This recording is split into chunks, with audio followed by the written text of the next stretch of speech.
Shalom à vous frères et sœurs, que Dieu vous bénisse. Sans plus tarder, nous prenons nos Bibles, le psaume de chapitre 121. Le psaume de chapitre 121. Nous allons faire une courte lecture et prier le Seigneur. Je lève mes yeux vers les montagnes. D'où me viendra le secours? Le secours me vient de l'Éternel qui a fait les cieux et la terre. Il ne permettra point que ton pied chancelle. Celui qui te garde ne sommeillera point. Voici, il ne sommeille ni ne dort celui qui garde Israël. Que Dieu vous bénisse. Nous baissons la tête et nous prions le Seigneur. Honorable Père, en cette soirée, nous voulons te rendre la gloire. Nous voulons te bénir pour ces instants, ces moments, cette soirée de prière et de prédication de ta parole. Nous voulons te recommander toutes choses, Père, te demandant de prendre contrôle de tout ce que se fera, Père, et cela pour ta gloire. Au nom puissant du Seigneur Jésus-Christ, Père, prends contrôle maintenant, Dieu vivant, et cela pour ta gloire, au nom du Seigneur Jésus-Christ. Amen, amen.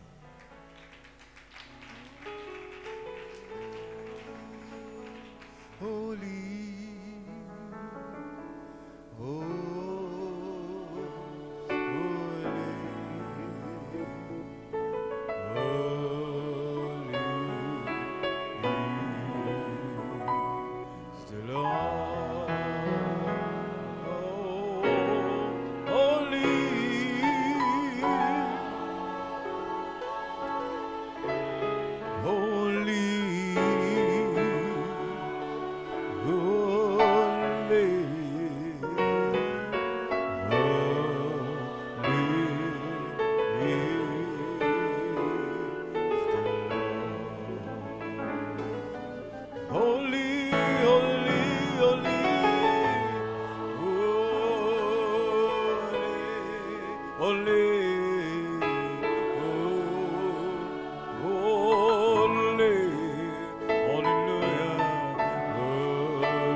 Christ a promis d'être avec nous.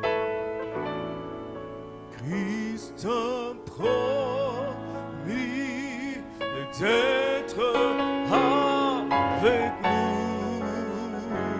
Je m'attache à lui, je m'attache à lui.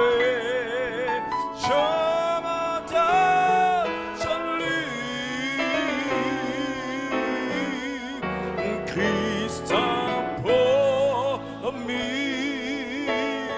d'être avec nous. Sa fidélité,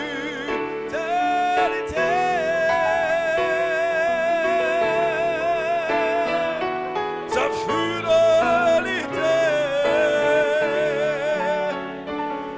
sa fidélité, sa fidélité. Oh, alléluia. Sa fidélité.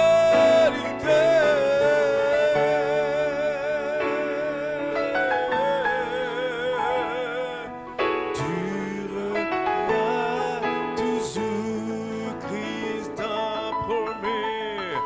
Christ a promis d'être avec nous. Je m'attache à lui, oh je m'attache à lui. Oh, Christ a promis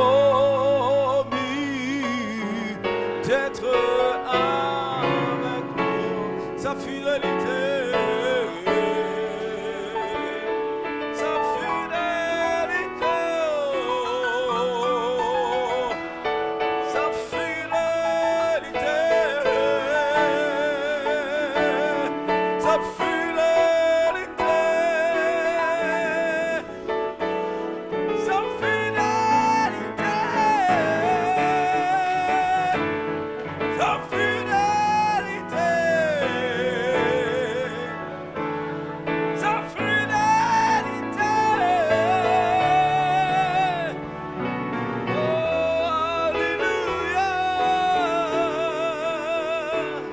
sa fidélité.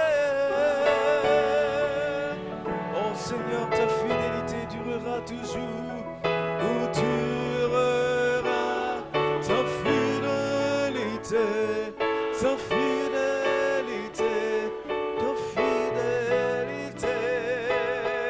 Oh, je reconnais Seigneur, oh, je reconnais. Je reconnais que tu peux tout et que rien n'est impossible. Moi je reconnais Seigneur. Oh, ce soir, si tu peux chanter et adorer avec moi, que tu peux tout Seigneur. Alléluia.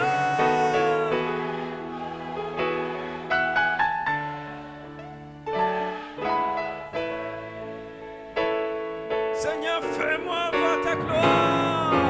Seigneur, fais-moi voir ta gloire. Seigneur, fais-moi voir ta gloire. Oh, ce soir, Seigneur, fais-moi voir ta gloire. Oh, fais-moi voir ta gloire, Seigneur. Seigneur, fais-moi voir.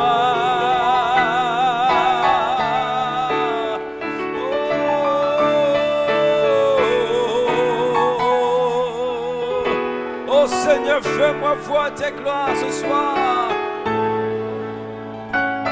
Ta gloire, oh Seigneur. Ta gloire, oh Seigneur. Seigneur. Alléluia.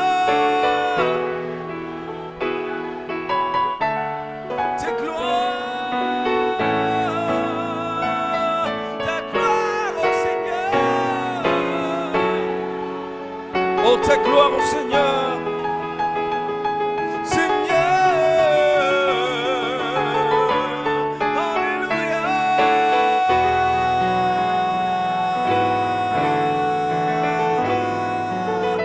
Ta gloire, ta gloire, ta gloire, ta gloire, oh Seigneur.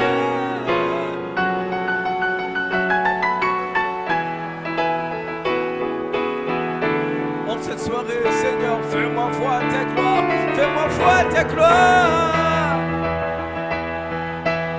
Voir ta gloire, ta gloire, ta gloire, ta gloire.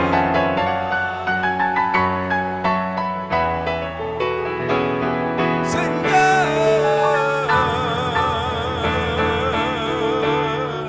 Seigneur, fais-moi voir ta gloire. Ta cri de louange, ta cri de louange, de délivrance, de victoire ce matin, ce soir, nous sommes libres, nous sommes libres. Oh, ta gloire, oh Seigneur. Oh ta gloire, oh ta gloire, oh ta gloire. Seigneur, fais-moi voir ta gloire. Ta gloire, ta gloire, ta gloire,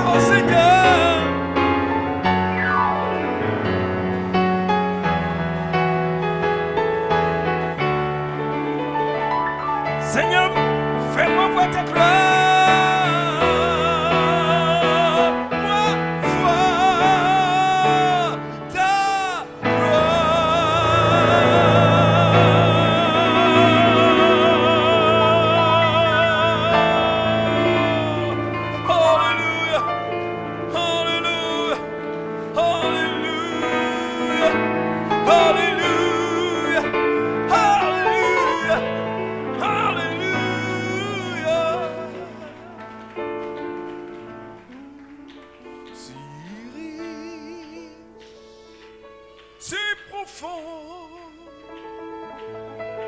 et sondable. C'est l'amour divin.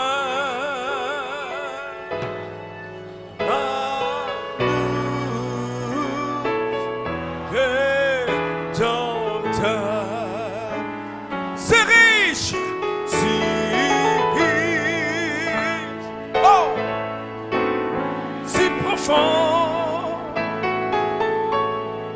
insondable,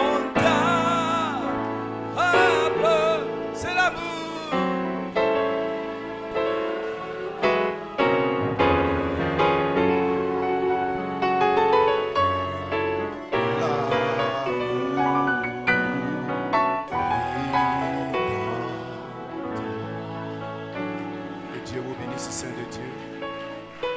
C'est toujours une grande joie de se retrouver dans la maison de Dieu pour le louer, pour l'adorer. Et comme le pasteur l'avait annoncé, ce soir nous allons écouter un message du prophète, entendre sa voix. Soyez en esprit et nous croyons que vous serez bénis par l'écoute de la voix du prophète. Que Dieu vous bénisse. Je désire lire ce matin dans 1 Samuel au chapitre 3. Et je vais prendre comme titre « Entends sa voix ». Ce sera bon pour les petites filles et les grandes filles, les petits garçons et les grands garçons comme pour tous. Souvenez-vous du titre « Entends sa voix ».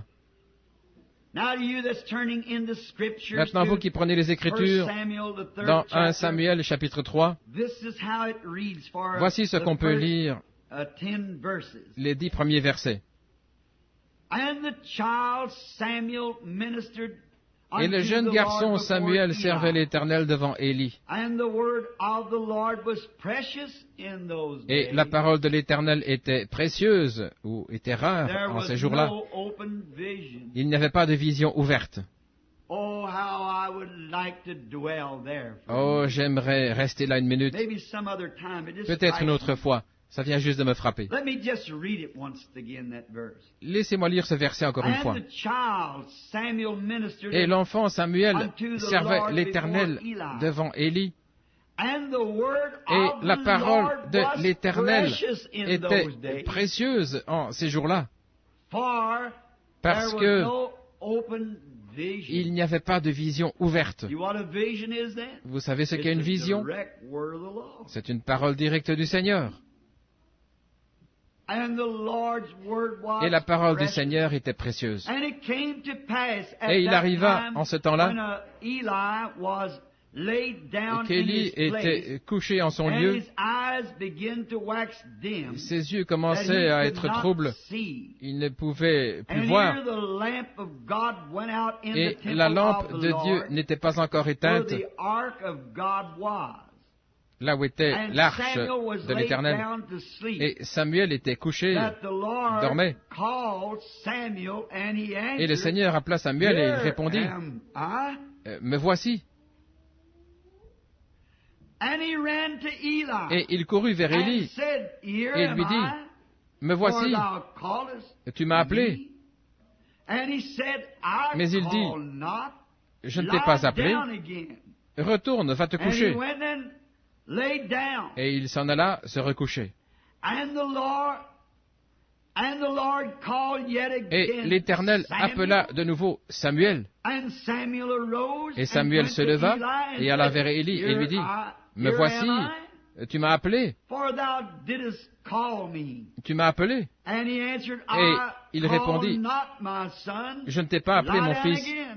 Retourne, va te coucher. » Et Samuel ne connaissait pas encore l'Éternel. Et la parole de l'Éternel ne lui avait pas encore été révélée.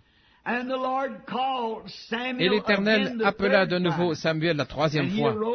Et Samuel se leva et alla vers Élie et lui dit, « Me voici, car tu m'as appelé. » Et Élie s'aperçut que c'est l'Éternel qui avait appelé le jeune garçon. Alors Élie dit à Samuel, « Va, couche-toi, et s'il t'appelle, alors tu diras, parle Seigneur, car ton serviteur écoute. Et Samuel s'en alla et se coucha à sa place. Et l'Éternel vint et se tint là, et appela, comme les autres fois, Samuel, Samuel. Et Samuel répondit, parle, car ton serviteur écoute.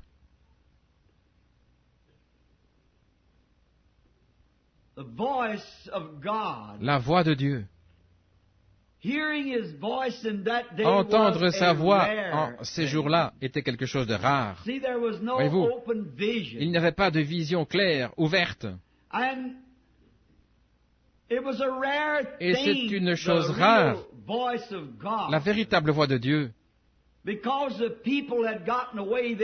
car le peuple s'était égaré. Ils avaient une église en ce jour-là qui ne suivait pas les commandements du Seigneur. Ils avaient un prédicateur du nom d'Élie, et il s'était éloigné de Dieu en enseignant les préceptes que les gens voulaient croire. Si ce n'est pas un parallèle avec ce jour-ci, il enseignait simplement les gens, il faisait son choix et il laissait ses fils prendre les meilleurs morceaux de viande de l'offrande. C'en était arrivé à un point où c'était l'offrande qui était la chose principale. Et Samuel, sans se soucier de la manière avec laquelle il traitait les commandements du Seigneur, et la véritable parole du Seigneur était une chose rare. C'est ainsi aujourd'hui. Nous allons à l'église et nous voyons les gens qui entrent et qui veulent faire un grand mouvement. Cette année, nous voulons augmenter notre dénomination d'autant de membres. Apportez votre lettre de l'autre église et joignez-vous à nous. Et des slogans comme 1 million de plus en 44, et toutes des choses comme ça, crier et essayer de surpasser l'autre dénomination. Crier plus fort que les autres. Et en faisant comme cela, nous avons abaissé la barre de la Bible. Nous nous sommes éloignés et nous avons commencé à enseigner des choses différentes. Les prophètes ont parlé de ces jours-ci, où pour doctrine, ils enseigneraient la doctrine de l'homme et non la doctrine de Dieu.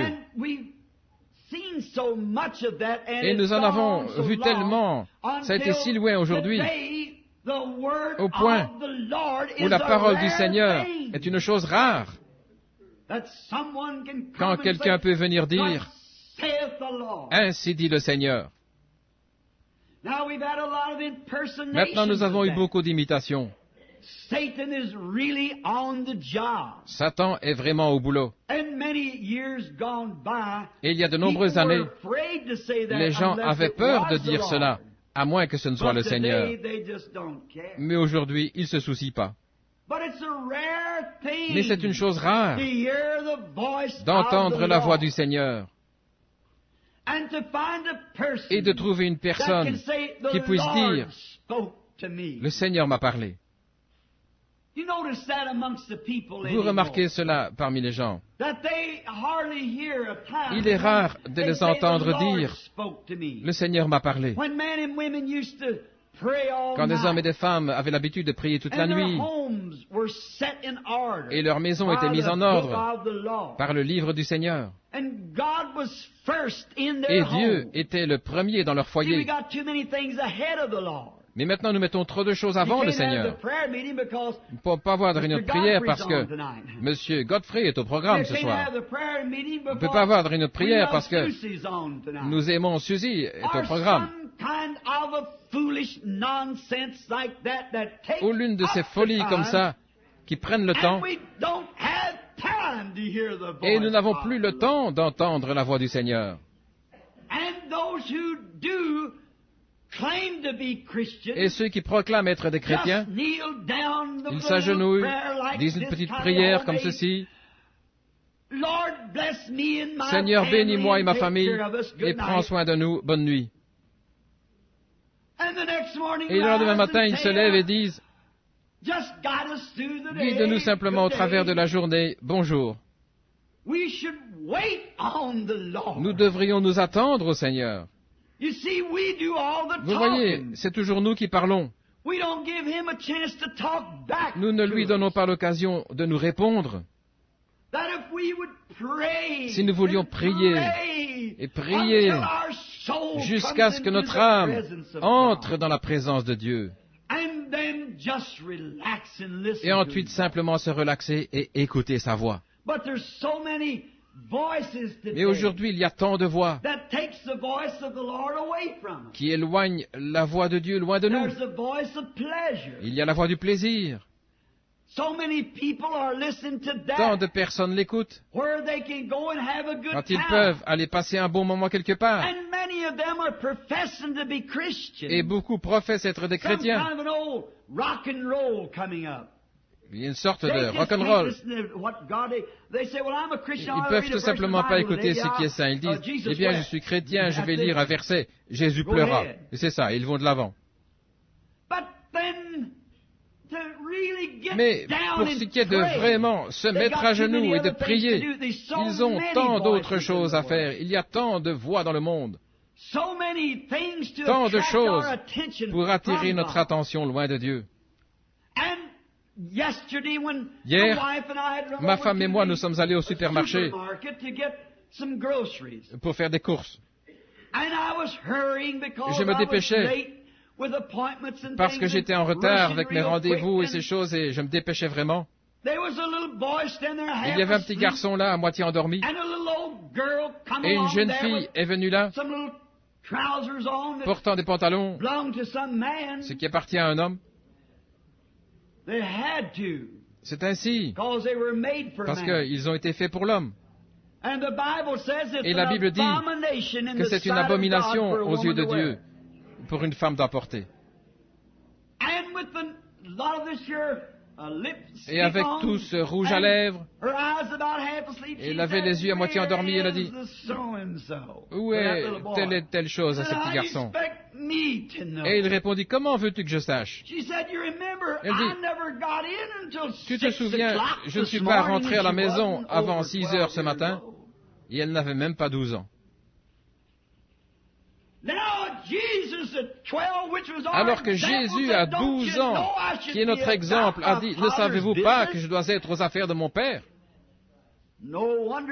Pas étonnant que la voix de Dieu soit une chose rare aujourd'hui. Elle est étouffée par tant de voix différentes, tant de choses qui l'estompent et l'emportent au loin. C'est à un point où nos sens sont engourdis, au point que nous ne pouvons plus entendre la voix de Dieu. Nos sens, nous devrions nous secouer et réaliser que vous êtes des hommes et des femmes, et vous êtes la création de Dieu, et vous avez été mis ici pour le servir. Mais la voix de Satan et des faux prophètes, oh, soyez modernes.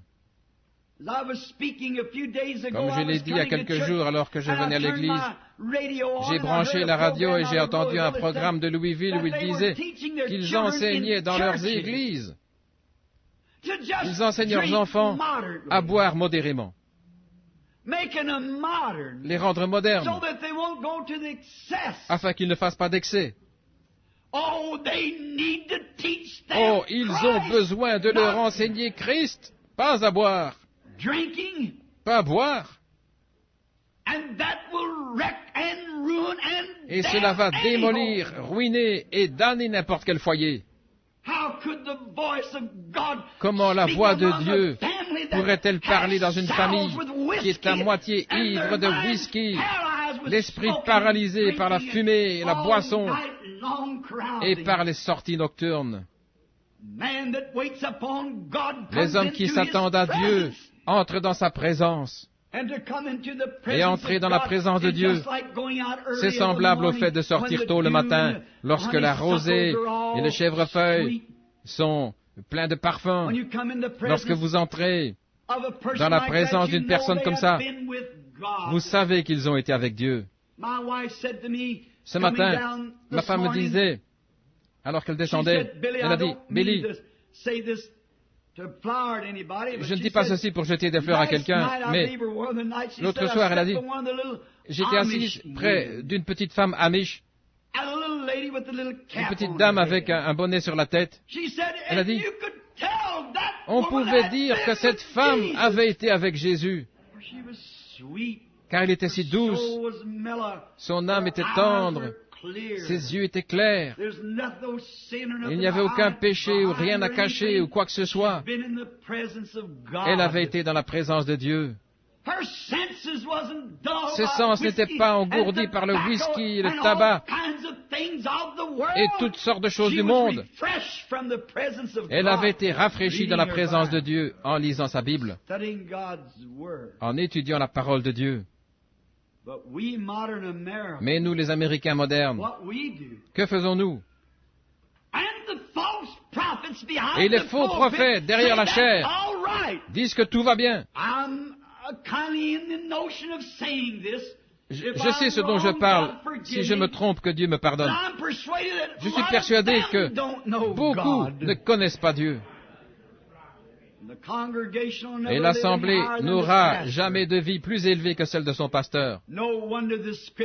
Il n'est pas étonnant que les Écritures disent, ces bergers, comme ils ont dispersé le troupeau, malheur à eux.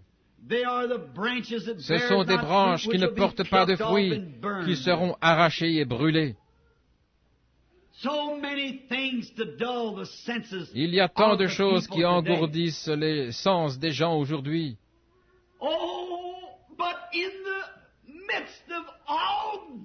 Oh, mais au milieu de tout ça, malgré tout cet engourdissement,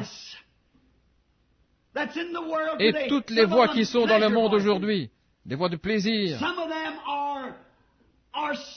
et des voix de péché, pour appâter les gens. Mais malgré tout ça, la vérité de Dieu demeure toujours. Celui qui entendra ma voix et me suivra. Des hommes et des femmes qui veulent entendre la voix de Dieu. Dieu désire encore parler à chaque individu qui veut ouvrir ses oreilles pour entendre la voix de Dieu. Si un homme, quel qu'il soit, un pasteur, bien souvent les gens disent, ne pourriez-vous pas faire ceci, ne pourriez-vous pas faire ceci? Oh, j'aimerais le faire. Mais je dois rester dans la présence de Dieu si je veux faire la chose correcte. Alors les gens disent, oh, frère Branham, c'est un de ces isolationnistes. Non, ce n'est pas ça. J'aime les gens et il y en a des milliers. Mais je dois demeurer avec lui pour découvrir ce qu'il veut que je leur dise. Et écoutez vraiment, il y aura quelque chose pour vous qu'il désire que vous sachiez. Pasteur, ne soyez jamais trop occupé au point de ne pouvoir rester dans sa présence et d'écouter sa voix. Dieu garde toujours sa parole. Quelque mauvais que soient les jours, combien votre Église enseigne contre cela, Jésus-Christ est toujours désireux de faire entendre cette petite voix douce à quiconque veut l'écouter. Il est encore prêt à le faire. Si nous voulons simplement nous calmer. Mais nous courons énervés et nous disons, dites pasteur, pourrais-je me joindre à cette église? De quelle église venez-vous? Telle et telle. Eh bien, apportez-nous votre lettre. Oh là là. Pourrais-je me joindre à cette église-ci? Oh oui, venez. Nous vous aspergerons un petit peu d'eau et nous mettrons votre nom dans le livre et nous vous donnerons la main d'association. Eh bien, la loge maçonnique possède un meilleur ordre que ça. C'est vrai. La loge maçonnique et toutes les autres loges, c'est très bien. Mais ce n'est pas encore la maison de Dieu. C'est là où Dieu parle. Ces loges-là essayent de vous donner une bonne moralité. Mais Dieu vous rend juste par Jésus-Christ, son Fils. Maintenant, il y a un code d'éthique et Dieu a une nouvelle naissance pour vous. Mais écoutez cette petite voix douce. Chacun de vous qui professe être chrétien, placez-vous calme devant lui. Ne laissez pas la lessive vous retenir, ne laissez pas le travail vous retenir, ne laissez rien vous retenir, que personne ne sache ce que vous faites. Allez simplement devant lui. Allez dans les bois quelque part. Allez sur le côté de la route quelque part. Allez dans un lieu secret et fermez la porte. Quand les enfants sont à l'école, mettez-vous là à genoux. Vous avez entendu toutes sortes de voix partout. Mais rentrez en vous-même et restez là jusqu'à ce que toutes ces voix se taisent autour de vous et que vous commenciez à vous élever. Cela vous changera. Cela vous rendra différent. Tout comme ce fut le cas avec le petit Samuel. Cela vous fera quelque chose si seulement vous le faites. Cela fera de vous ce que vous devriez être. Cela fera de vous le genre de chrétien que vous devriez être. Quittons maintenant ce jour moderne pour retourner dans un jour passé. Retournons au jour primitif. Cette voix de Dieu est venue à des hommes qui avaient toutes sortes de manières de vivre dans tous les âges. Que vous soyez un fermier, un cordonnier, qui que vous soyez, Dieu parle encore. Si vous êtes un pécheur, si vous êtes une prostituée, un ivrogne, si vous êtes un membre d'une église locale, de nom, quoi que vous puissiez être, la voix de Dieu attend encore pour vous parler. Je pense maintenant à Moïse, quand il avait déjà 80 ans. Il avait eu 80 années de formation théologique. Il connaissait les Écritures, il les connaissait bien. Et il avait la promesse d'être le libérateur de son peuple. Mais il connaissait seulement les Écritures, et ce n'était qu'un membre d'église, de cette église moderne de ce jour-là. Et il essaya de le faire en prenant lui-même la chose en main. Et il tua un Égyptien. Vous voyez ce que vous faites sans écouter Dieu. Vous embrouillez simplement tout. Et quand le diable dirait ce matin, ne sois pas baptisé, un autre dirait, oh, tu peux le faire plus tard. Et un autre, tu ferais mieux de savoir ce que tu fais. Et un autre, tu vas perdre beaucoup de temps. La seule façon de régler la question est d'avancer avec la parole de Dieu. Mais aujourd'hui, les gens ne semblent pas vouloir cela. Moïse avait été voir les meilleurs rabbins, mais ils étaient devenus formalistes et froids. Il avait entendu l'histoire que sa mère lui avait racontée, comment il avait été caché dans les roseaux, et comment les grands alligators n'avaient pas pu l'attraper, et comment, petit bébé, il avait descendu le fleuve en flottant. Les alligators étaient bien gras. C'est pour les petits enfants, ceci. Ils étaient gras après avoir mangé tous ces petits bébés. Ils avaient des femmes policiers au nez crochu qui n'avaient jamais eu de bébé, qui ne connaissaient pas l'amour d'un bébé. En effet, ils étaient allés tuer ces petits bébés et les jeter dans le fleuve. Ces alligators étaient bien gras avec ces petits bébés. Malgré tout ça, Dieu a mis dans le cœur d'une mère de placer son bébé directement dans la mort. Ne voyez-vous pas que c'était un type de Christ? Il est allé directement dans la mort. Chacun de ces alligators s'approchait de ce petit panier qui descendait le fleuve.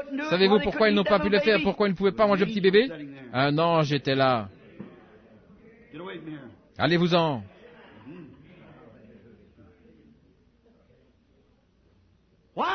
Pourquoi?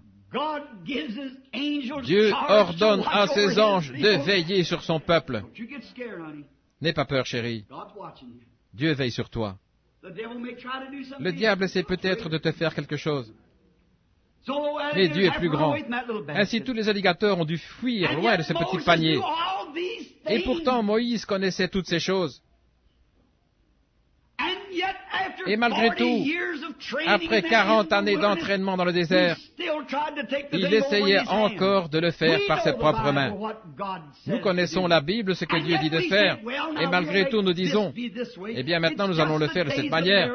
Il n'y a plus de miracles comme cela maintenant. Nous croyons que les jours des miracles sont passés. Et asperger est aussi bon que immerger. Et Père, Fils et Saint-Esprit, c'est aussi bien que le nom du Seigneur Jésus. Ainsi, nous allons simplement, les autres le font ainsi, nous allons le faire comme ça aussi. Moïse avait été un militaire. Il pensait à la manière dont il avait été formé comme militaire, qu'il pourrait simplement tuer ces Égyptiens de sa main. Mais vous feriez mieux de faire ce que Dieu a fait. Y avez-vous jamais pensé? Tout le monde condamne Moïse pour avoir tué un homme, et il est revenu avec l'onction du Saint-Esprit, et il les a tués tous. Mais personne n'a rien dit à ce sujet. Il a détruit toute l'armée de Pharaon. Mais Dieu était là-dedans. Dieu n'était pas la première fois. Et Moïse, rempli de théologie ecclésiastique, il devait être le prochain Pharaon. Et nous voyons qu'il ne connaissait pas encore Dieu. Mais un matin, là, dans le désert, un vieil homme de 80 ans, les cheveux pendant sur les côtés, il a vu un buisson ardent. Il se retourna pour voir ce qui se passait. Et quand il s'approcha du buisson, il entendit une voix. Dieu avait dû le mettre au calme pendant 40 ans avant de pouvoir lui parler. Et nous ne voulons pas rester tranquilles 10 minutes afin que Dieu nous parle. Avec tout le branle-bas de combat que nous avons. Et Moïse, après 40 ans, se trouvait là, et en présence de ce buisson, et cette voix l'a appelé. Il en a appris davantage sur Dieu en 5 minutes après cela que les 80 années de formation qu'il avait eues. Cela fit de lui un homme différent. Cela fera de vous un homme ou une femme différent. Si vous voulez seulement rester tranquille assez longtemps pour entendre sa voix, comme Samuel l'a fait. Restez tranquille. Ne soyez pas excités. Si vous désirez quelque chose de Dieu, demandez-lui ensuite, restez tranquille et écoutez. Voyez ce qu'il va dire. Ouvrez simplement votre cœur et dites, qu'en est-il, Seigneur Jésus? Restez simplement là. S'il ne répond pas dans les 5 minutes, dans les 5 premières heures, attendez encore 5 heures. S'il ne répond pas aujourd'hui, alors il répondra demain. S'il ne répond pas cette semaine, il répondra la semaine prochaine. Restez là jusqu'à ce qu'il réponde. Écoutez sa voix, répondre dans votre cœur en disant, « Oui, je suis le Seigneur qui te guérit. » Alors c'est terminé. La question est réglée alors. Je suis le Seigneur qui pardonne tous tes péchés. Va maintenant et ne pêche plus. Je ne te condamne pas. Alors vous pouvez partir libre. Tout va bien.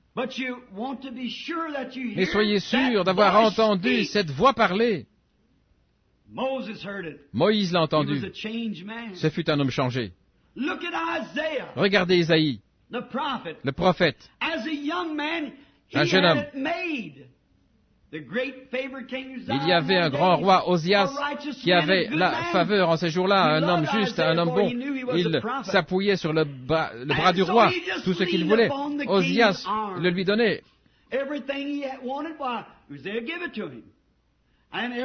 Chaque fois qu'il désirait quelque chose, eh bien, le bon roi la lui donnait.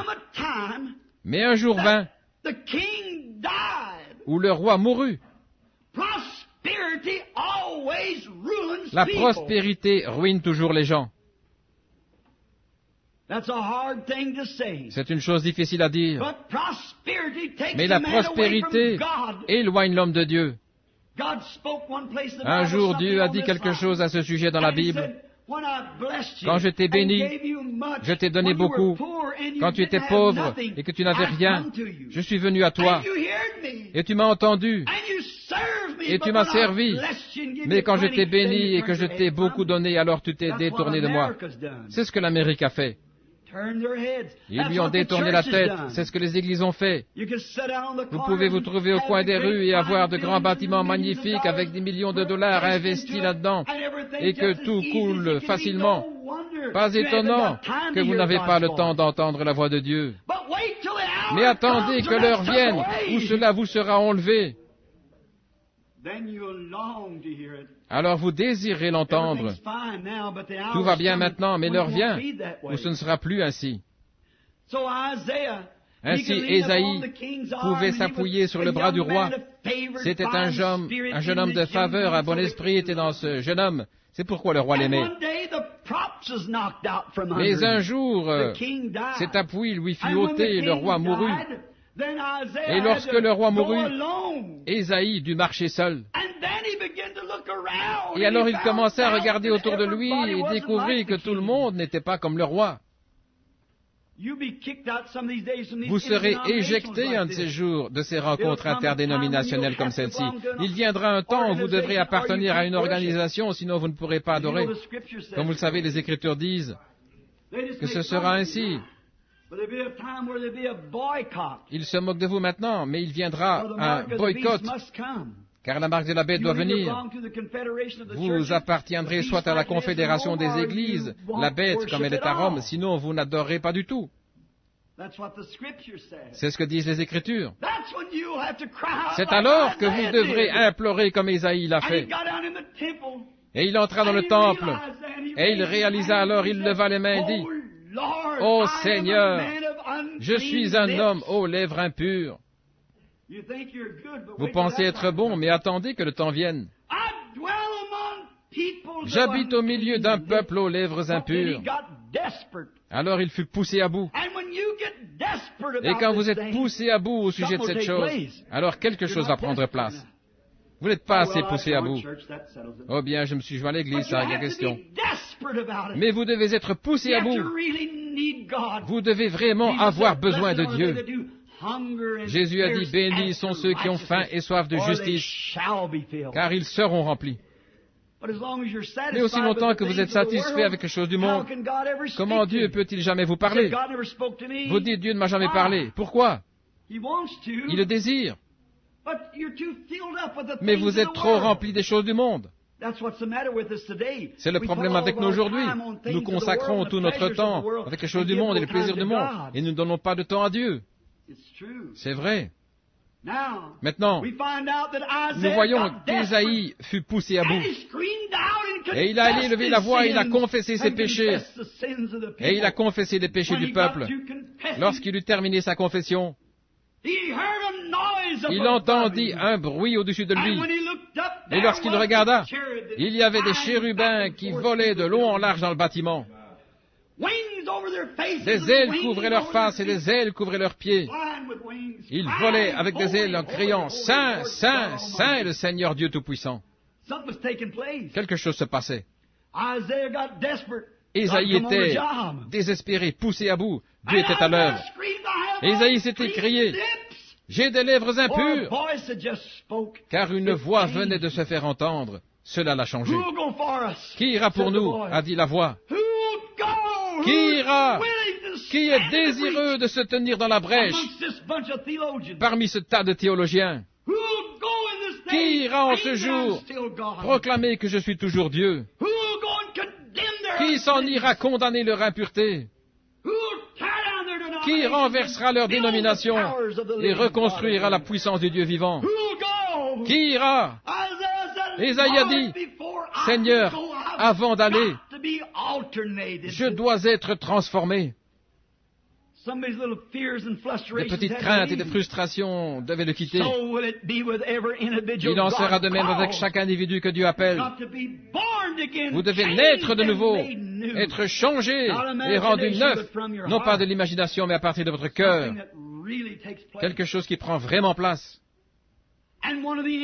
Et l'un des anges, si vous demandez, vous recevrez.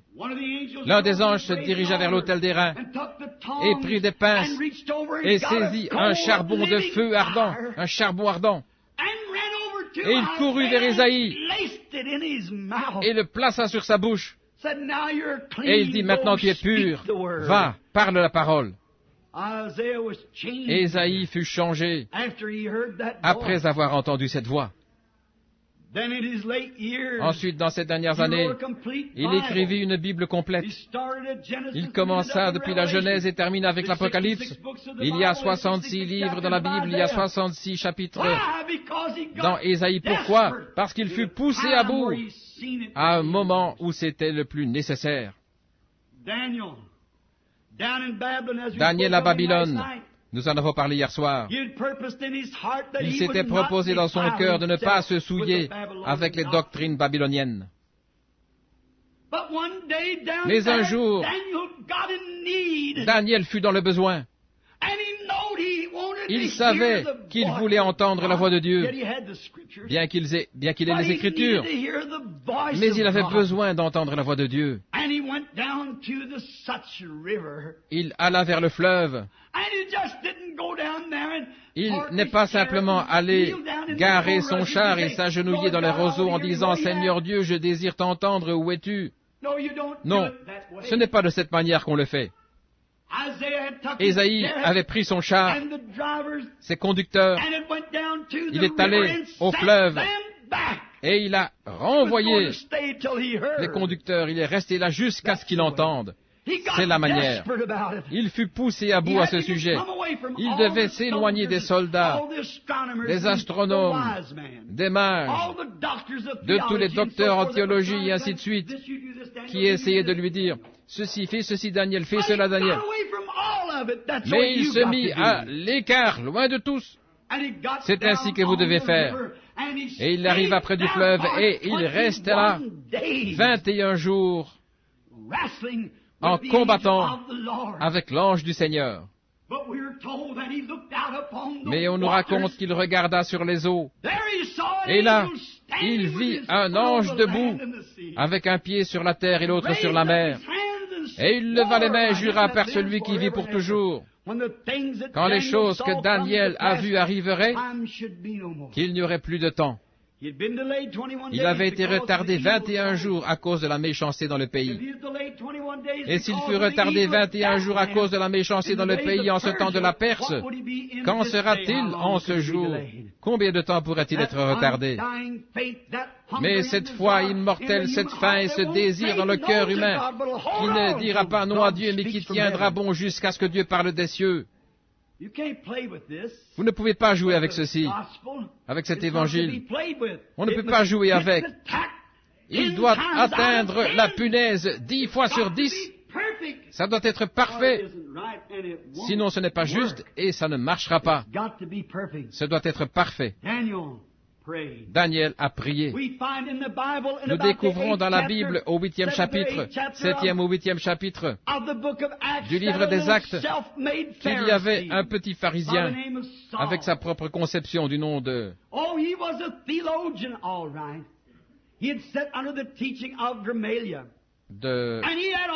Saul. C'était un théologien. Il avait été enseigné sous Gamaliel et il avait toutes les écritures de ce jour-là, avec son propre style et sa propre conception. Et il avait vu des gens faire quelque chose qui était spirituel, et sa théologie toute faite ne s'alignait pas avec cela. Quel parallèle avec aujourd'hui? Des gens honnêtes et sincères dans leur cœur pensent que les gens qui sont nés de nouveau sont fous. Ils pensent que la guérison divine et la puissance du Saint-Esprit ne sont qu'un sujet de conversation. Mais c'est vrai.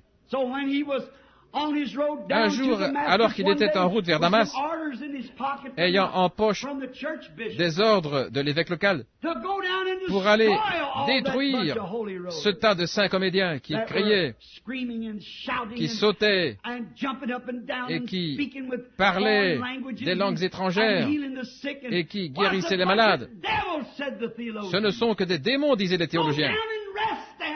Va les arrêter et ramène-les ici enchaînés. Certainement, à votre service, monsieur l'évêque. Oh là là. Oh, c'était un grand homme. Il avait un doctorat en théologie, vous savez. Ainsi, il a sauté sur son cheval et il est parti, avec une escorte avec lui. Mais en chemin, vers midi, quelque chose le jeta par terre. Et il rampa dans la poussière comme un fou en train d'écumer. Et il entendit une voix dire, « Saul, Saul, pourquoi me persécutes-tu » Qu'était-ce? Ce n'était pas la voix d'un théologien qui lui parlait, mais une voix du ciel. « Pourquoi me persécutes-tu » Et il se retourna dans la poussière, les sourcils pleins de poussière et les larmes coulant peut-être le long de ses joues. Et il dit, « Seigneur, qui es-tu » Et quand il cligna des yeux, il devint aussi aveugle qu'une chauve-souris. La colonne de feu se tenait devant lui. Et une voix en sortait disant, « Je suis Jésus que tu persécutes. Ta théologie faite de main d'homme est mauvaise. » Qu'était-ce? C'était une vision ouverte. La parole de Dieu devenait réelle. Oh frère, c'est ce dont nous avons besoin aujourd'hui. Davantage comme cela. Je désire simplement remercier le Seigneur. Hier soir, ces petites filles étaient dans des chaises roulantes et aujourd'hui elles marchent et elles circulent sans les chaises roulantes. Que Dieu vous bénisse les petites filles. Qu'est-ce qui a fait ça? Le même Jésus qui a parlé avec cette voix surnaturelle, elle parle encore aujourd'hui. Saul, Saul, pourquoi me persécutes-tu? Saul fut un homme changé. Et les gens devraient être changés aujourd'hui quand ils voient et entendent la voix du Dieu vivant parler comme il l'a fait alors qu'il marchait en Galilée. Oh, certainement. Saul, Saul, pourquoi me persécutes-tu? Qu'est-ce qui a fait ça? L'a-t-il emmené dans un séminaire et lui a-t-il enseigné une nouvelle théologie? Non, il ne l'a pas fait. Qu'a-t-il fait? Il lui a parlé. Et ce fut une voix véritable, littérale, qui a parlé dans une nuée. Qu'était-ce? Le même Dieu qui avait tonné au mont Sinaï. Et dans les réunions, là où le Saint-Esprit vient, vous entendez une voix humaine transformée.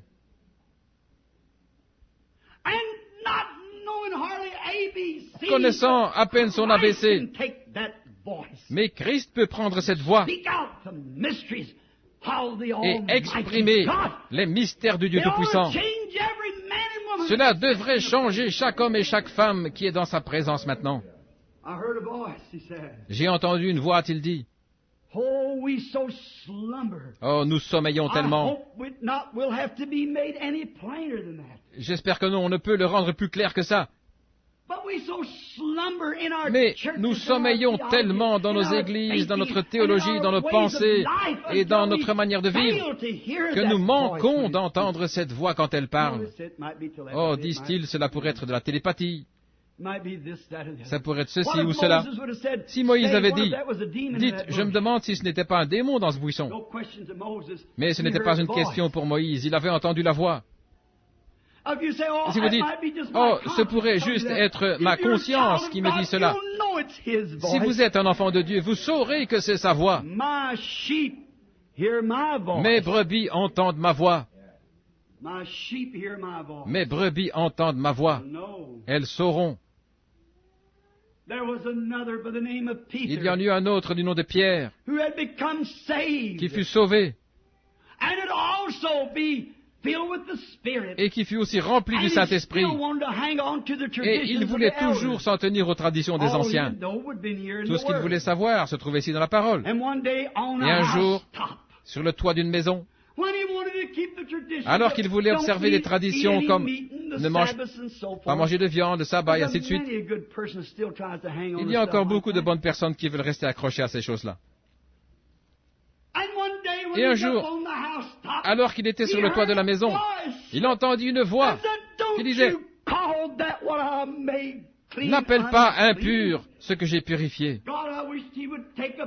Je voudrais que Dieu se saisisse d'un tas de prédicateurs dans cette vallée ici et leur fasse savoir que nous ne sommes pas fous.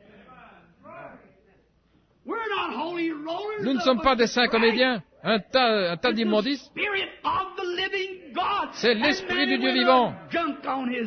Et les hommes et les femmes sont ivres de sa bonté. Ce n'est pas de la sorcellerie ou de la télépathie mentale. C'est l'Esprit du Dieu vivant. Débarrassez-vous de vos traditions, les anciens, et écoutez la voix du Dieu vivant. Cela vous changera. Vous ne deviendrez pas l'un des persécuteurs. Vous voudrez être l'un d'entre eux. Si vous pouvez franchir les barrières de vos doctrines jusqu'à ce que vous flottiez dans sa présence là-bas, quelque chose arrivera. Vous ne croirez pas que les jours des miracles sont passés. Vous croirez qu'ils sont ici même, car un miracle sera accompli en vous. Certainement. Une transformation. C'est ce que la voix de Dieu fait toujours. Elle change les hommes et les femmes et fait d'eux ce qu'ils devraient être. Non pas ce que les écoles et les enseignants ont fait, mais ce que Dieu a prévu pour eux. La voix parle. J'ai entendu une voix. Oh, j'aimerais parler d'expérience personnelle. Et combien vous aimeriez parler de témoignages personnels, vous tous, hommes et femmes, qui avez entendu sa voix. Je me souviens l'avoir entendu quand j'étais un petit garçon, dans les montagnes du Kentucky. Je pensais que c'était un oiseau dans un arbre, mais l'oiseau s'est envolé. Il a dit, ne crains pas, parce que tu vas quitter cet endroit un jour, et tu vas aller habiter près d'une ville appelée New Albany. J'ai entendu sa voix quand il a dit, ne fume pas, ne bois pas et ne souille pas ton corps avec des femmes et ainsi de suite. Tu auras un travail à faire quand tu seras plus âgé. Oh, il est toujours le même Seigneur Dieu. Et vous l'entendez, heure après heure, quand il vous parle, dans votre petit endroit secret, dans votre chambre de prière, quand il s'avance devant les congrégations et lorsqu'il parle aux gens de façon visible. La voix de Dieu. Elle était précieuse au jour de Samuel. Elle est encore plus précieuse aujourd'hui, car il n'y avait pas de vision claire. Pierre a entendu la voix, et cela a changé toute sa théologie. Il est allé directement vers les gentils, les nations, qu'il pensait être un tas de rejetés illettrés. Mais la voix de Dieu, pas son enseignement, c'est la voix du Dieu vivant qui l'a changé. Juste encore un. Un jour, il y avait un homme bon dans la Bible, une connaissance personnelle de Jésus, qu'il aimait, croyait en lui et l'adorait. Il avait joué avec lui, il était allé dans les collines avec lui, il était allé pêcher au fleuve avec lui. C'était un homme bon. Un jour, alors que Jésus était parti, la mort s'est infiltrée dans sa chambre. Et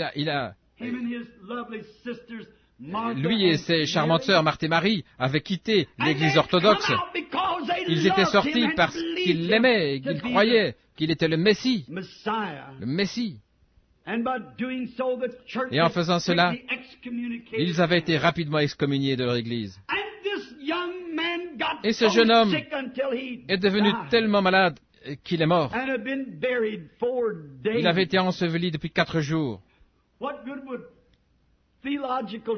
Quel bien les enseignements théologiques feraient-ils alors?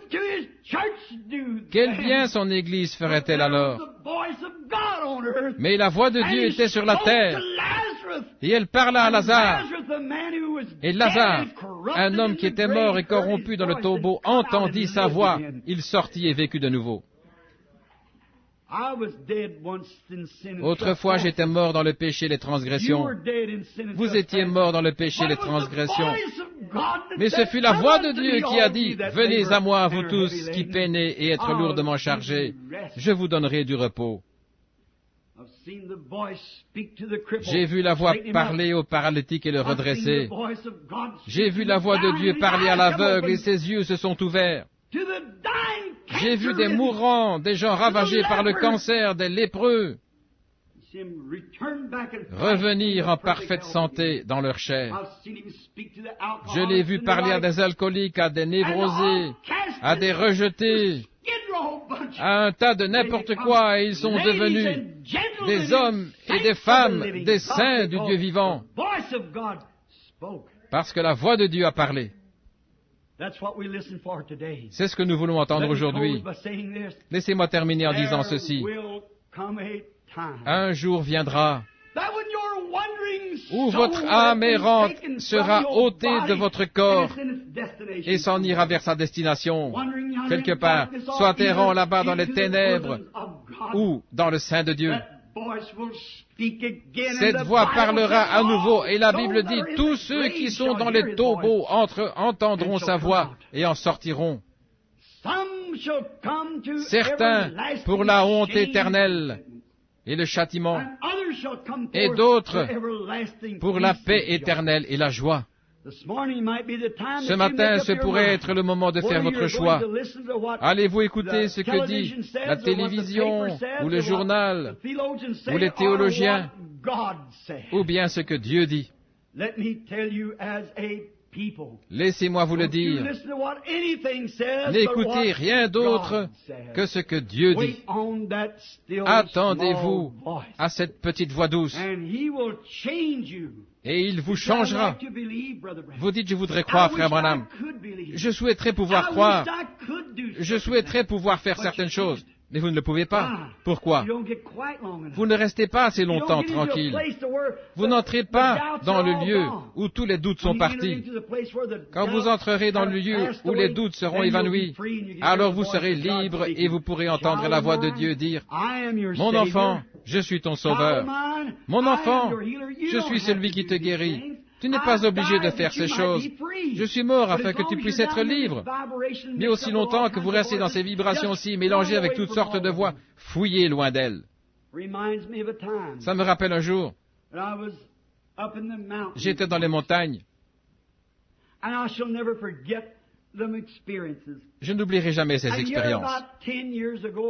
Il y a environ 10 ans, j'étais en train d'aider M. Jeffries. Ils transportaient du sel avec des chevaux. Je les emmenais à un certain endroit où je les faisais se coucher afin que le bétail sache où venir. C'était bien à 100 kilomètres de toute civilisation, ou je veux dire environ 50 kilomètres, 55, peut-être 60, de Kremling dans le Colorado. Là où vous atteignez une petite ville à la population de 700-800 personnes. J'avais mon cheval, j'avais déchargé les sacs sur le côté de la selle, et nous regardions, nous chassions à la lunette. J'avais attaché mon cheval à une branche et le chariot était derrière moi, ce qui était le cheval. Et le cheval qui portait le ballot était devant. Et j'ai gravi la colline, il faisait si beau, c'était le printemps, et je regardais dans la vallée. J'étais en train d'observer des ondulations de l'eau dans le lointain, et comme je regardais, c'était au milieu de l'après-midi. Et j'ai vu quelque chose qui m'a vraiment frappé. Et j'ai vu une vieille maman aigle avec ses petits, et elle voletait autour d'eux jusqu'à ce qu'elle les ait fait monter sur ses ailes. Ils étaient déjà sortis du nid, mais elle allait les emmener dans la vallée. Ils n'étaient jamais allés là auparavant. Ils apprenaient à voler. Ainsi, elle les laissa seuls, et ils s'amusaient dans l'herbe, ils faisaient des culbutes les uns sur les autres. Ils étaient aussi libres qu'il est possible. Alors que j'étais assis là, je pensais, n'est-ce pas exactement comme un groupe de croyants chrétiens? Ils sont là sans souci. Pourquoi étaient-ils insouciants? Ils n'avaient rien à craindre. Parce que maman était retournée directement s'asseoir sur un rocher pour les surveiller. Oh, ça change simplement tout. Quand vous commencez à penser, que va penser le pasteur tel et tel si je reçois le Saint-Esprit? Que va dire l'évêque tel et tel? Ce qu'ils disent ne m'importe pas. Jésus est mort, et il a escaladé les remparts de la gloire, et il est assis dans les cieux des cieux. Rien ne pourra vous inquiéter.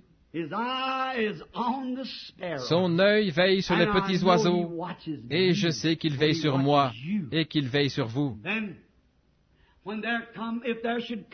Si un coyote survenait ou quelque chose pour déranger un de ses petits, eh bien, il ferait mieux de ne pas le faire. Elle pourrait attraper un coyote dans ses pattes, l'emporter à plusieurs milliers de mètres de haut et le lâcher. Et il se désintégrerait dans les airs. Rien ne peut inquiéter ces petits. Elle veille à cela. Rien ne pourra vous inquiéter. Ne craignez pas de prendre Dieu à sa parole. Relaxez-vous simplement, ayez foi et croyez. Il veille sur vous. Il fera se désintégrer tout ce qui pourrait vous inquiéter. Oh, on pourrait vous attaquer, mais cela ne vous fera pas de mal, car toute chose, il le permet. Ça ne pourrait pas être autrement, car toute chose concourt au bien de ceux qui aiment Dieu. Aucun mal ne peut vous atteindre. Ainsi, après un moment, une tempête survint. Et lorsque la tempête commença, elle arriva rapidement. Cette tempête du nord, un éclair et le vent arrive à 110 km à l'heure. Et cette maman aigle poussa un grand cri et s'élança dans la vallée. Et qu'a fait ce cri? Ces petits aigles connaissaient la voix de leur maman. Mes brebis connaissent ma voix. Le danger était proche. Ils n'ont pas essayé de se réfugier sous des troncs d'arbres, ils n'ont pas essayé de courir vers un tas d'immondices. Ils se sont simplement attendus à leur maman. C'est ce que le chrétien devrait faire. Voir ce que Dieu va faire. Et lorsque la maman aigle atteignit le sol avec ses grandes pattes comme cela, elle atterrit tout comme un énorme avion se pose. Elle fendit l'air avec la tête, lança ses grandes ailes en arrière, environ 4 mètres d'envergure, large comme d'un poteau ici à celui-là. Tous ces petits aiglons coururent aussi vite qu'ils purent et sautèrent sur les ailes de leur maman. Ils s'y cramponnèrent avec leurs petites pattes et s'agrippèrent aux plumes avec leurs petits becs. Maman les emporta sans faire vibrer ses ailes, elle s'éleva dans le vent.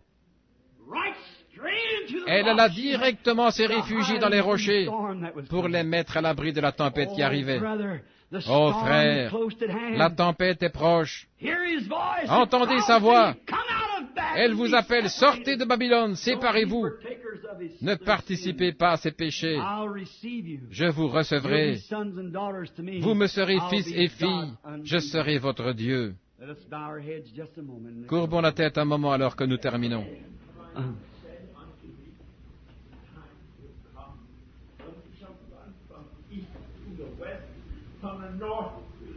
Une prophétie, les gens viendront du nord au sud, de l'est à l'ouest pour entendre la parole du Seigneur.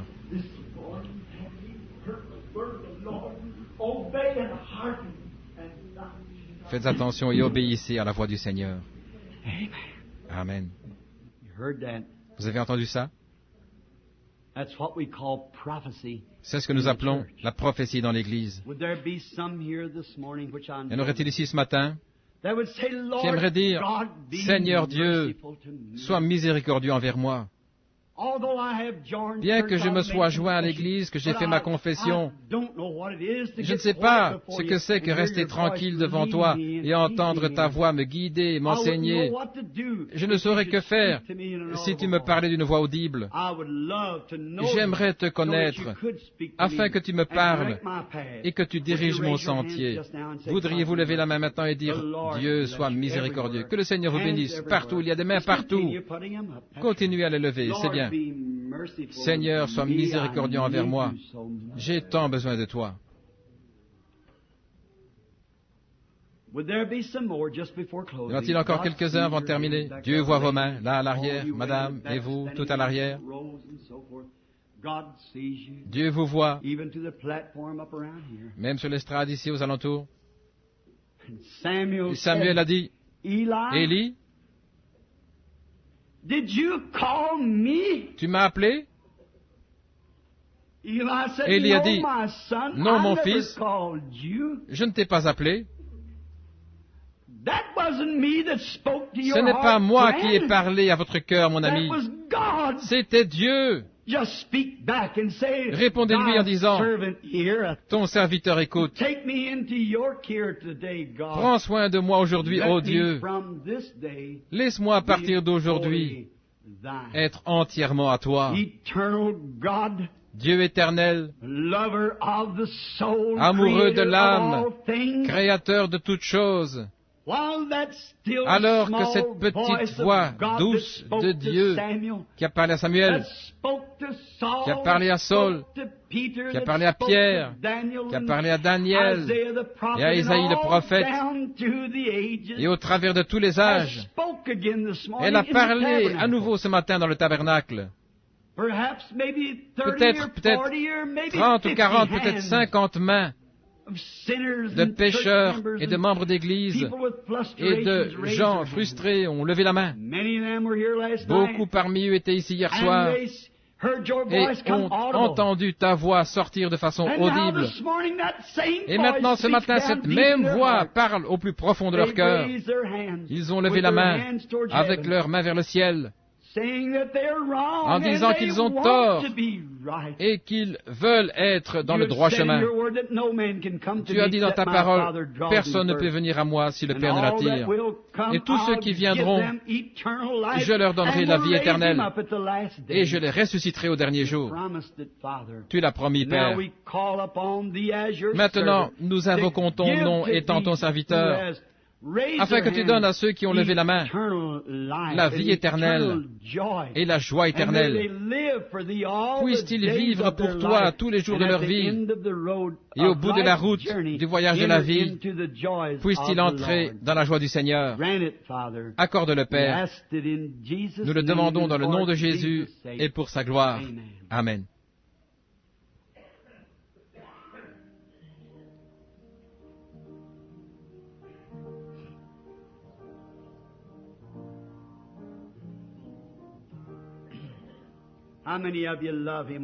Combien d'entre vous l'aimez de tout votre cœur? Simplement tout votre cœur. Maintenant, dans des petits endroits comme ceci, je suis juste en retard, mais la Bible dit que nous sommes assis ensemble dans les lieux célestes en Christ Jésus. Le Saint-Esprit vient, entre dans la parole, se déplace dans l'auditoire, et vous pouvez simplement l'observer quand il se déplace sur eux en les changeant.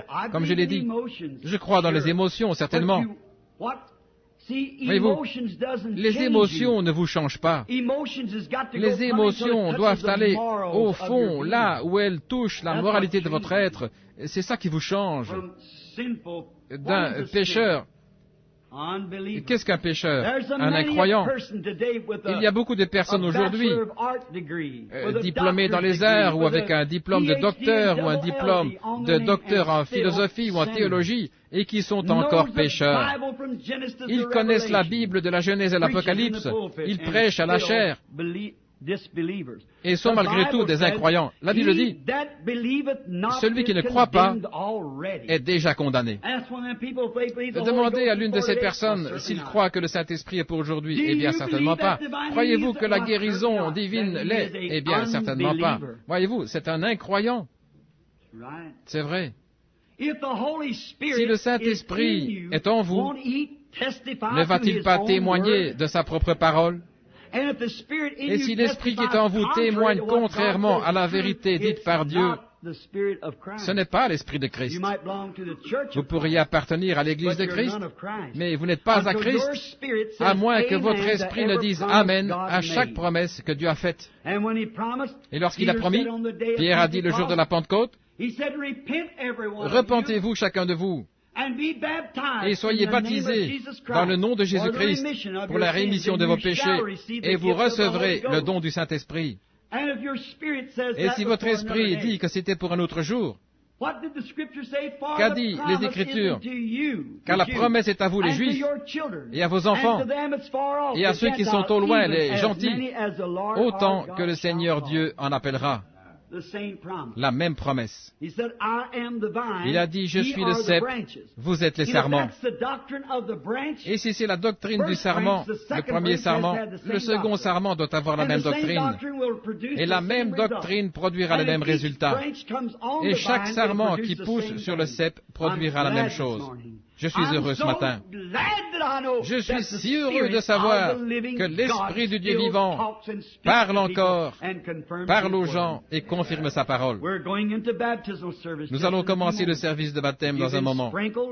Si vous avez été aspergé, arrosé ou immergé d'une autre manière que dans le nom du Seigneur Jésus-Christ, vous êtes mis au défi de venir dans l'eau. Maintenant, vous direz, Frère Branham, voulez-vous me dire? Oui, frère. La Bible ne parle pas d'asperger. Il n'y a aucun endroit dans la Bible où quelqu'un ait jamais été aspergé. Souvenez-vous. Je l'ai demandé depuis ce pupitre toute la semaine.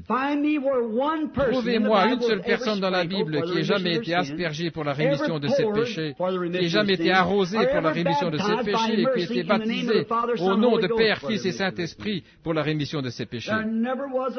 Il n'y a jamais eu une personne qui ait jamais été aspergée, arrosée ou baptisée dans le nom de Père, Fils, Saint-Esprit dans toute la Bible. Non, monsieur. Un jour, certaines personnes furent baptisées par Jean le Baptiste, et elles furent baptisées dans aucun nom. Elles furent baptisées par le même homme qui a baptisé Jésus. Mais Paul, quand il les a rencontrés dans Acte 19, leur a dit qu'ils devaient être rebaptisés dans le nom de Jésus-Christ, sinon ils ne recevraient pas le Saint-Esprit. Quand Pierre en trouva qui avait reçu le Saint-Esprit sans avoir été baptisé, il leur commanda de rester avec eux jusqu'à ce qu'ils soient baptisés dans le nom de Jésus-Christ. C'est vrai, les amis. Je sais que beaucoup de personnes disent, Frère Branham, c'est un Jésus seul. C'est faux. Je crois simplement les Écritures. Je n'appartiens pas à aucune dénomination. Mais Jésus seul ne baptise pas ainsi de toute manière. Il baptise simplement dans le nom de Jésus. La Bible dit, le Seigneur Jésus-Christ. Il y a beaucoup de Jésus, mais un seul Seigneur Jésus-Christ. Voyez-vous, Christ est le Messie. Et c'est vrai. Et maintenant, les amis, vous qui n'avez jamais été baptisés de cette manière, puisse la petite voix douce et subtile de Dieu parler au fond de votre âme, sans prêter attention à ce que l'évêque, l'Église ou la dénomination dit. Venez et obéissez au Seigneur. C'est mon commandement à votre égard. Et maintenant, Frère Neville va aller dans cette pièce pour préparer le service de baptême. Et ceux qui vont se préparer, les anciens vont aller, et je serai avec vous dans 10 minutes. Et je désire qu'ils s'approchent maintenant. Quand nous chanterons, je peux entendre mon Sauveur appelé. J'irai avec lui, peu importe l'Église, j'irai avec lui, peu importe, j'irai avec lui tout le long du chemin. Et que les hommes viennent dans cette pièce-ci et les femmes dans cette pièce-là, alors que nous chantons maintenant, et puis nous clôturerons officiellement dans un moment. Très bien. Maintenant, tous ensemble.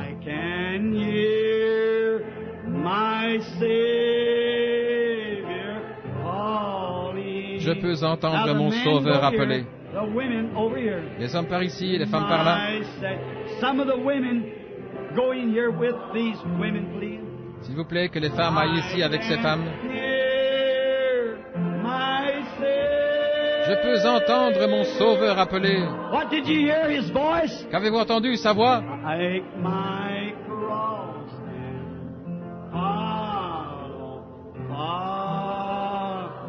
Prends ta croix et suis-moi.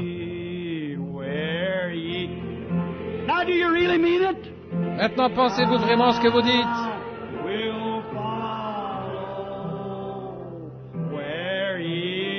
Là où il me conduit,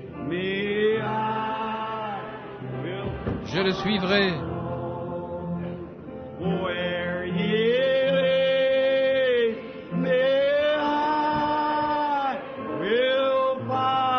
Là où il me conduira, je le suivrai. J'irai avec lui tout le chemin. Maintenant, les amis, j'ai entendu une voix, et si la voix n'a pas parlé en accord avec la voix de Dieu ici, c'est la mauvaise voix. Mais mes brebis connaissent ma voix. Comment pouvez-vous venir? Voici la raison pour laquelle vous êtes venus. C'est parce que votre nom a été mis dans le livre de vie de l'agneau avant la fondation du monde. La Bible le dit. Pensez à une personne qui est assise et sait que c'est la vérité de l'Évangile, et cependant quelque chose les retient, sachant que peut-être leur nom n'a pas été mis. Alors quoi? C'est en vain qu'ils m'adorent. Voyez-vous, en vain. Oh, dites-vous, je suis un homme loyal. Ça n'a rien à voir avec cela. C'est en vain qu'ils m'adorent, enseignant pour doctrine des commandements d'hommes. Je vous ai dit qu'il n'avait personne d'aspergé, arrosé ou baptisé dans le nom de Père, Fils, Saint-Esprit dans la Bible. Cherchez, cherchez, trouvez-le. Si oui, venez me le montrer à la chair ce soir. Alors, si vous avez agi de cette manière, vous suivez la tradition des hommes. Et si quelqu'un vous dit, eh bien, venez faire votre confession, vous recevrez le Saint-Esprit, c'est faux. C'est une doctrine d'homme. Il y a un faux baptême d'eau. Il y a un faux baptême du Saint-Esprit. Le diable est un imitateur parce qu'il est religieux. Caïn, son père, était religieux, comme nous l'avons vu. La semence du serpent continue d'avancer. Et la semence de la femme par Christ continue d'avancer. Mais nul ne peut venir à moins que mon Père ne l'attire.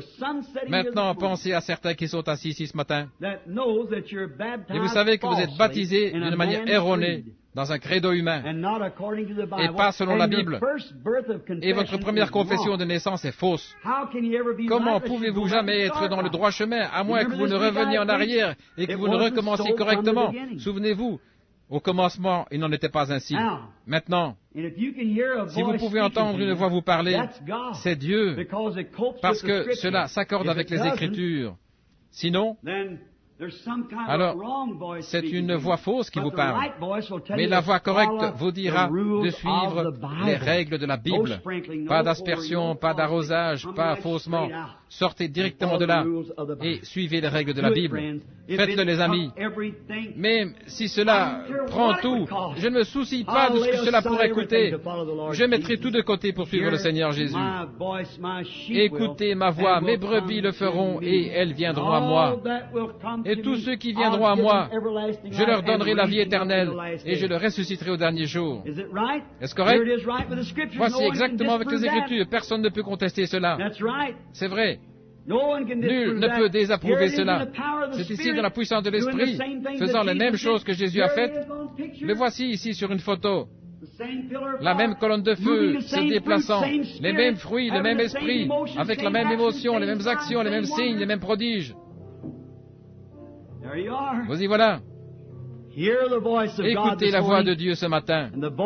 Et la voix a dit, Samuel. Il a dit, oui Seigneur. Oui Seigneur, me voici. Voici ton serviteur. Voici ton serviteur. Je suivrai. Que Dieu vous bénisse. Vous dites, Frère Branham, vous présentez ça de façon dure. Eh bien, je veux que cela soit fort. C'est une question de vie ou de mort. Ainsi, je veux que cela soit fort. Que le Seigneur soit avec vous, c'est ma prière sincère. Maintenant, avant qu'il déplace les meubles ici, afin que vous puissiez voir les baptêmes, l'endroit est toujours ouvert. Je désire lire quelque chose dans les Écritures, afin que vous croyiez ce que je vais dire. Jésus-Christ, au 16e chapitre de Saint Matthieu, a dit à Pierre, « Je te donne les clés du royaume des cieux. Tout ce que tu liras sur la terre, je le lirai dans les cieux. Tout ce que tu délieras sur la terre, je le délierai dans les cieux. » Vous savez tout cela? Le jour de la Pentecôte, quand le royaume de Dieu vint dans la plénitude de sa puissance, croyez-vous cela? Pierre était debout. Maintenant, quand Jésus est ressuscité des morts, il n'avait pas les clés du royaume. Est-ce vrai? Il avait les clés de la mort et de l'enfer, pas les clés du royaume. Et voici ce qu'il a dit quand il prêchait et qu'ils écoutaient ces choses et qu'ils avaient endurci leur cœur. Voici exactement ce que Pierre a dit. Écoutez attentivement alors que je lis les Écritures, afin que vous compreniez. Actes au chapitre 2, souvenez-vous. Combien étaient ici pour entendre la prédication? Au commencement, il n'en était pas ainsi. Retournons au commencement et voyons ce que vraiment le baptême, ce que ça signifie. Comment devrions-nous être baptisés? Aspergés, arrosés ou dans le nom de Père, Fils, Saint-Esprit? Souvenez-vous, j'ai défié n'importe quel prédicateur, n'importe quel évêque, n'importe qui, de me montrer une écriture où une personne n'ait jamais été aspergée, arrosée ou baptisée dans le nom de Père, Fils, Saint-Esprit. Ce n'est pas dans les Écritures. Il y a un credo faux fabriqué qui a commencé avec l'Église catholique. L'aspersion a été instaurée par l'Église catholique environ 600 ans après la mort du dernier disciple. Père, Fils et Saint-Esprit se fut adopté au même moment par les catholiques, adorant différents dieux, et ils ont fait une trinité des offices de Dieu. Il n'y a pas trois dieux, Père, Fils, Saint-Esprit, ça c'est du paganisme. Il n'y a qu'un seul Dieu. Tu n'auras pas d'autre Dieu devant moi. Écoute, ô Israël, je suis le Seigneur ton Dieu, un seul Dieu. Les Juifs nous ont demandé, lequel est votre Dieu, le Père, le Fils ou le Saint-Esprit? Il n'y en a qu'un. Il existe trois fonctions du même Dieu qu'il a utilisé, où il s'est manifesté. Premièrement, dans le Père, il ne pouvait pas être touché, il était suspendu sur la montagne. Même une vache ou un animal qui touchait la montagne pouvait être mis à mort. Ensuite, il est descendu car il désirait être adoré. Il s'est rapproché de l'homme car il est devenu le Fils de l'homme. Dieu était en lui. Et quand il fit cela, il a dit, encore un peu de temps et le monde ne me verra plus. Mais vous, vous me verrez, car je, un pronom personnel, je serai avec vous et même en vous jusqu'à la fin du monde. Il a dit, je viens de Dieu, la colonne de feu, je retourne à Dieu. Il l'a fait.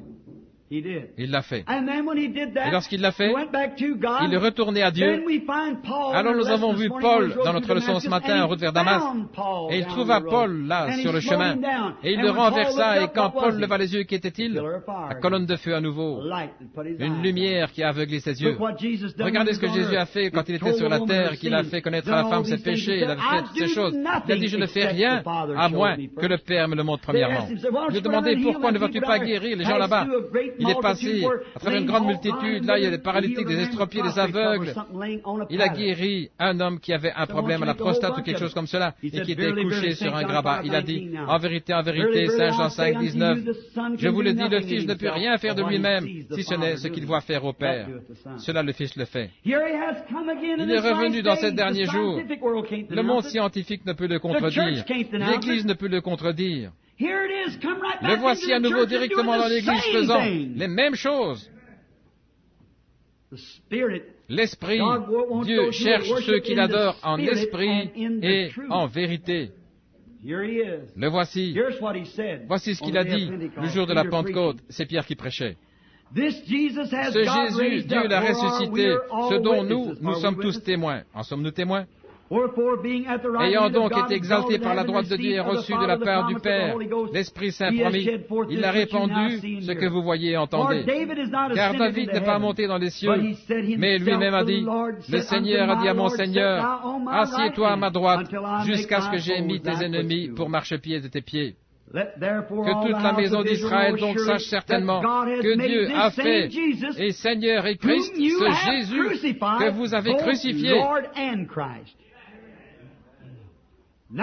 Maintenant, ayant entendu ces choses, c'était des gens religieux. Ils eurent le cœur saisi de componction et dirent à Pierre et aux autres apôtres, « Hommes frères, que ferons-nous? Allons-nous seulement être bons? Non, attention Pierre, tu as la clé du royaume maintenant. Ce que tu leur diras, dis, Dieu, je le lirai dans les cieux. Et quand tu le liras sur la terre, Pierre leur dit, repentez-vous chacun de vous, et soyez baptisés au nom de Jésus-Christ en rémission des péchés, et vous recevrez le don du Saint-Esprit. Car à vous est la promesse et à vos enfants, et à tous ceux qui sont au loin, autant que le Seigneur notre Dieu les appellera. Encore une écriture. 32 ans après ça, Paul, ici, au 19e chapitre, Paul, après avoir traversé les contrées supérieures, vint à Éphèse. Ayant trouvé de certains disciples, il leur dit, avez-vous reçu le Saint-Esprit après avoir cru? Voici les baptêmes, que cela entre profondément. Avez-vous reçu le Saint-Esprit depuis que vous croyez? C'est une naissance, pas une confession. Nous ne savons même pas s'il y avait un Saint-Esprit. Il leur dit, de quel baptême donc avez-vous été baptisés? Et il dit, ils avaient été baptisés. Mais le baptême de Jean. Jean a baptisé du baptême de la repentance, pas pour la rémission des péchés, mais pour la repentance, disant au peuple qu'ils crussent en celui qui venait après Jésus-Christ, c'est-à-dire en Jésus. Et ayant entendu cela, ils furent baptisés dans le nom du Seigneur Jésus-Christ, et Paul, leur ayant imposé les mains, l'Esprit Saint vint sur eux, et ils parlaient en langue et prophétisèrent. Maintenant, laissez-moi vous citer Paul quand il clôture son épître, Galates 1, 8. Mais quand nous-mêmes ou un ange du ciel vous prêcherait un autre évangile que celui que vous avez entendu, qu'il soit anathème. Je pourrais aussi vous emmener dans Corinthiens au 14e chapitre, verset 38.